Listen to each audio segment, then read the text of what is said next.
Protocols for cultivation experiments in the BioLector XT microbioreactor are written in the BioLection 5 software. After that, it's required to upload them to the BioLector instrument to execute them. Navigate to the Devices menu and select the respective BioLector XT device. Make sure the device is connected to the PC the BioLection software is running on, directly or via the network.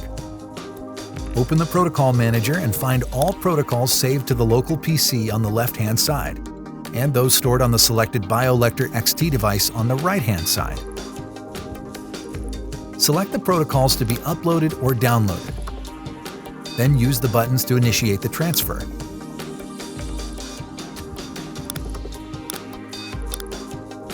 Identical protocol files stored both on the PC and BioLector device are marked with a tick symbol.